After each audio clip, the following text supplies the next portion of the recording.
हम वैसी औलाद नहीं है, हम वापस उनका सर ऊंचा करेंगे। मैं 9 साल की थी जब मेरे अब्बू का इंतकाल हो गया। तो उनके आखिरी दिन मुझे मदरसा जाना था, तो मैंने अब्बा को बोला कि आज एक दिन छुट्टी करवा दो।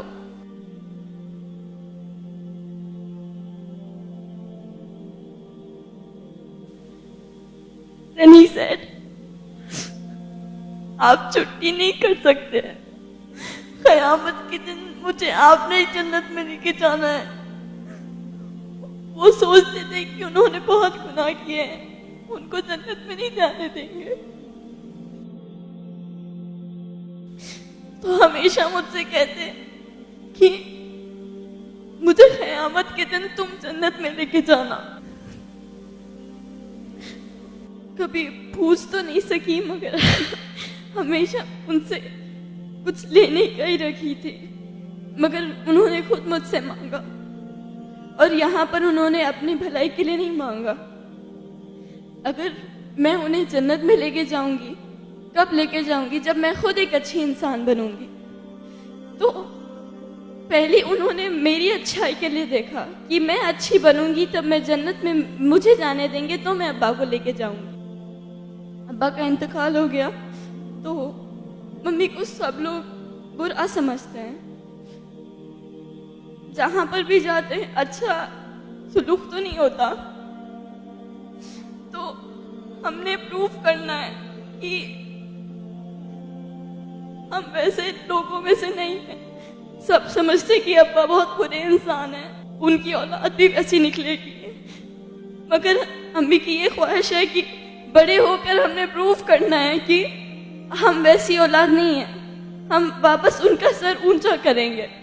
बेटे सर नहीं ऊंचा करते, सिर्फ बेटियां भी करती है, बेटों से ज्यादा करती है। इंतकाल से कुछ दिन पहले अब्बा ने अम्मी को बोला कि मुझे फतिहा में वो दिखता है कि वो कुछ करेगी, नाम बनाएगी अपना, हमारा नाम रोशन करेगी। तो उसे हमेशा अच्छा रखना, उसको एक अच्छी राह दिखाना, ताकि वो वाकई कुछ कर सके। क्योंकि उन्हें मालूम था कि अगर मैं चला जाऊंगा तो कौन मेरी बच्ची को संभालेगा। तो आपसे गुजारिश है कि मेरे लिए दुआ करें कि मैं इंशाल्लाह दुनिया को गलत प्रूफ कर दिखाऊं और अपने अम्मी अब्बू का नाम बनाऊं, अपना भी एक नाम बनाऊं। दुनिया से जाऊं तो सब लोग मुझे याद रखें एक अच्छे वे में। और दुआ कभी मांगना है तो सिर्फ इस बात की ना मांगना कि दुनिया में अच्छा रहूं, वहां पर भी अच्छा होना चाहिए। वहां पर आप होना चाहिए अपने माँ बाप को जन्नत में लेके जाने के लिए। तो अपने आप को अच्छा इंसान बनाओ और सिर्फ दुनिया की दुआ मत मांगो। वहां पर भी जाना है, वहां पर भी हिसाब देना है। यहाँ सब खत्म हो जाएगा। वहां पर अपने खानदान को लेने वाले स्पेशली लेडीज, आपने अपने आप को अच्छा बनाना है और you should be the reason जो अपने खानदान को जन्नत में लेकर जा रही है, क्योंकि उन्होंने अपनी तरबियत की है। जज़ाकल्लाह खैर। ठीक है, माशाल्लाह। लगता ही नहीं कि आप पहले 8th स्टैंडर्ड के हो। हाइट की वजह से नहीं बोल रहा हूँ मैं। 8th स्टैंडर्ड में इतनी मैच्योरिटी होती नहीं। पहली चीज़, लापरवाह जिंदगी गुजर रही होती है। इतनी ज़बरदस्त सोच आपकी माशाल्लाह। ये करोड़ों करोड़ों जो स्कूल गोइंग चिल्ड्रन है उनमें ये रियलाइजेशन ही नहीं होता है। आज तड़पते हैं वालिदैन, लेकिन वो थॉट अल्लाह ने आपके दिल और दिमाग में डाला है।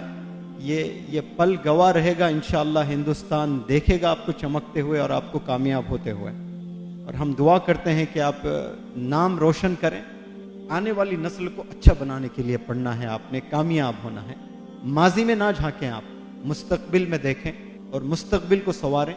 और आप में जो टैलेंट है माशाल्लाह, one of the best performers of this workshop. और बहुत उम्दा आप परफॉर्म करती हैं यहाँ पर। और एक उमंग लेकर, एक ख्वाब लेकर यहाँ से आप जाना चाहती हैं और रीज़न बनना चाहती हैं। और कितना अच्छा इन्होंने एक्सप्लेन किया कि मेरे अब्बू को लगता था शायद वो जन्नत नहीं जाएंगे, तो इनके ज़रिए से वो जन्नत में जाएंगे।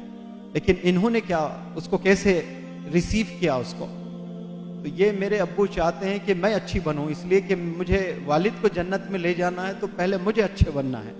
तो आपके वालिद की थिंकिंग कैसी थी माशाअल्लाह, ये मुझे यकीन है कि आपके अब्बू की दुआ ये कबूल होगी।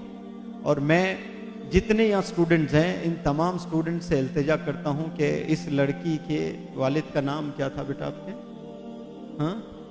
हाँ, खालिद साहब, मरहूम खालिद साहब के लिए 2 रकात आप अल्लाह से रुजू होकर नमाज पढ़ें, सलातुल हाजत, और जन्नत के लिए दुआ करें इंशाअल्लाह। यहाँ जितने भी बच्चे बच्चियाँ बैठे हैं, मैं तो अभी स्ट्रेट अवे दुआ करूँगा इंशाअल्लाह 2 रकात नमाज पढ़कर आज ही आपके अब्बा हुजूर के लिए कि उन्हें जन्नत मिले।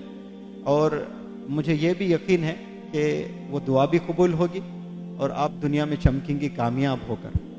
और हमें यकीन भी है कि आप अपनी तालीम मुकम्मल करेंगी और एक अच्छी ट्रेनर भी बनेंगी।